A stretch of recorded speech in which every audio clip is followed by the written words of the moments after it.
ఇటు ఉమ్మడి వరంగల్ జిల్లాకి రెడ్ అలర్ట్ ఇచ్చింది వాతావరణ శాఖ. అంటే అతి నుంచి అత్యంత భారీ వర్షాలు పడతాయని చెప్తోంది. ఇప్పటికే పలు చోట్ల కుండపోత వాన పడుతోంది. వరంగల్ భద్రకాళి చెరువుకి భారీగా వరద వస్తోంది. భారీ వర్షాలతో అప్రమత్తంగా డిఆర్ఎఫ్ బృందాలున్నాయి. ఇవాళ రేపు వరంగల్, హనుమకొండ, మహబూబాద్, జనగామ, యాదాద్రి జిల్లాల్లో స్కూళ్లకు సెలవులు కూడా ఇప్పటికే ప్రకటించేశారు కూడా.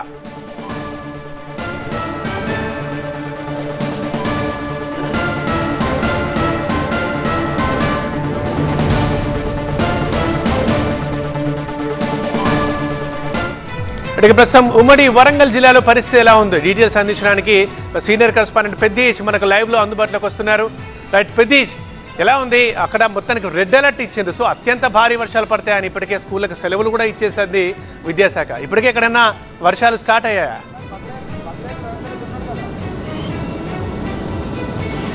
భారీ నుండి అతి భారీ వర్షాలు పడతాయని వాతావరణ శాఖ హెచ్చరికలు జారీ చేసిన నేపథ్యంలో ముందస్తుగా అధికార యంత్రాంగం అప్రమత్తమయ్యారు. ఎక్కడైతే ముప్పు పొంచి ఉందో ఆ ప్రాంతాల్లో అధికార యంత్రాంగాన్ని, అదేవిధంగా స్థానికంగా ఉన్నటువంటి డిఆర్ఎఫ్, ఎస్డిఆర్ఎఫ్ సిబ్బందిని కూడా అలర్ట్ చేశారు. రెవెన్యూ అధికారులు, అదేవిధంగా కలెక్టర్లు, పోలీసులు అంతా కూడా పూర్తి స్థాయిలో అలర్ట్గా ఉన్నారు. సో వరంగల్ నగరంలో చాలా ప్రాంతాల్లో వర్షం పడిందంటే చాలా లోతట్టు ప్రాంతాల్లో ముప్పు పొంచి ఉంటుంది. సేమ్ టైంలో భద్రకాళి చెరువు అంటే 150 MCFTల కెపాసిటీ కలిగినటువంటి భద్రకాళి చెరువు నిండిందంటే ఈ విధంగా మత్తడి పోస్తుంటుంది. ప్రస్తుతం కూడా ఎగువ నుండి వస్తున్నటువంటి వాటర్ ఫ్లో ఒక్కసారిగా పెరిగిన నేపథ్యంలో ప్రస్తుతం భద్రకాళి చెరువు పూడికతీత పనులు కొనసాగుతున్నాయి. సో ఎక్కడైతే ఈ డ్యామ్ ఉందో ఆ డ్యామ్ నుంచి వాటర్ అంతా కూడా దిగువకు వృధాగా పోతుంది.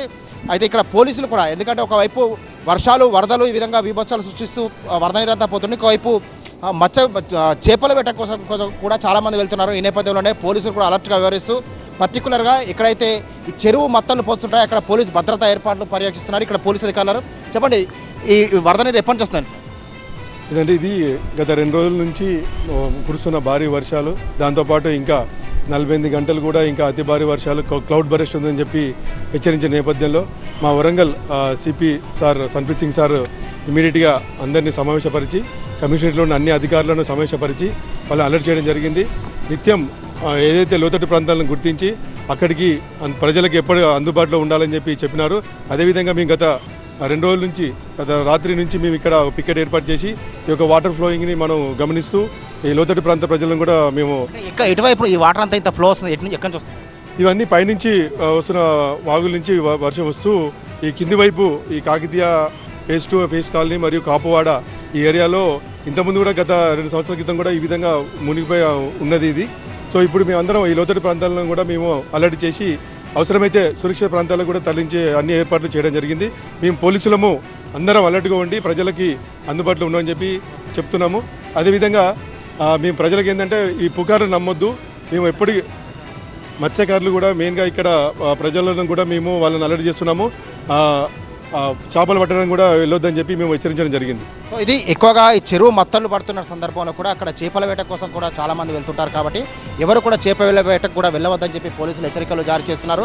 ఇక్కడ భద్రకాళి చెరువు మత్తడి ఈ విధంగా పోస్తుంది. ఇంకోవైపు ఎలుగురు రంగంపేట వద్ద కూడా చెరువు మత్తడి పోస్తున్న నేపథ్యంలో అక్కడ కూడా ప్రమాదకరంగా వరద ఉప్పొంగి ప్రవహిస్తుంది. రోడ్లపైన ప్రవహిస్తున్న నేపథ్యంలోనే పోలీసులు అధికార యంత్రాంగం అప్రమత్తంగా ఉన్నారు. ఇంకోవైపు గోదావరి పరివాహక గ్రామాల్లో, అదేవిధంగా వాగులు కూడా చాలా వరకు ఇటు జంపన్న వాగు, ఆకేరు వాగు, మున్నరి వాగు కూడా ఉప్పొంగి ప్రవహిస్తున్న నేపథ్యంలోనే జిల్లా అధికార యంత్రాంగం, మంత్రి సీతక్క కూడా అధికారులను అప్రమత్తం చేశారు. ఎవరు కూడా చేపల వేటకు వెళ్ళవద్దని చెప్పి హెచ్చరికలు జారీ చేస్తున్నారు. రాగల 48 గంటల పాటు కూడా ప్రజలంతా అప్రమత్తంగా ఉండాలి, ఎవరు ఇళ్ల నుండి బయటికి వెళ్ళవద్దని కూడా ఆదేశించారు.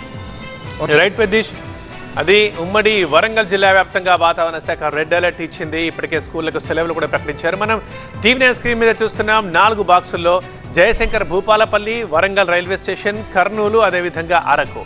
సో 4ట్లో ఎలా ఉందో మనం చూస్తున్నాం. జయశంకర్ భూపాలపల్లిలో స్కూల్కి వెళ్తున్నారు పిల్లలు. అక్కడ ఏ స్థాయిలో వరద నీరు వచ్చి చేరింది, మోకాళ్ళు మునిగిపోతున్నాయి పిల్లలవి. అయితే ఇప్పటికే ఇవాళ రేపు స్కూళ్ళకు సెలవులు కూడా ఇచ్చేసింది విద్యాశాఖ. వరంగల్ రైల్వే స్టేషన్లో మనం పరిస్థితి చూస్తున్నాం. అక్కడ కూడా రాత్రి కురిసిన భారీ వర్షానికి ఏ స్థాయిలో నీళ్లు నిలిచిపోయాయో అక్కడ మనకు అర్థమవుతుంది. సో ఇటు కర్నూలులో కూడా వాగులు వంకలు పొంగి పొర్లుతున్నాయి. అండ్ అరకు, అల్లూరు జిల్లాలో అటు కూడా భారీ వర్షం కురుస్తుండడం మనం చూస్తున్నాం. పూర్తిగా 2 తెలుగు రాష్ట్రాలకి వాతావరణ శాఖ అలర్ట్ ఇచ్చింది. 2 రాష్ట్రాల్లోనూ భారీ వర్షాలు పడతాయని చెప్పింది. ఇందులో ఉమ్మడి వరంగల్ జిల్లాకి మాత్రం రెడ్ అలర్ట్ ఇచ్చింది వాతావరణ శాఖ.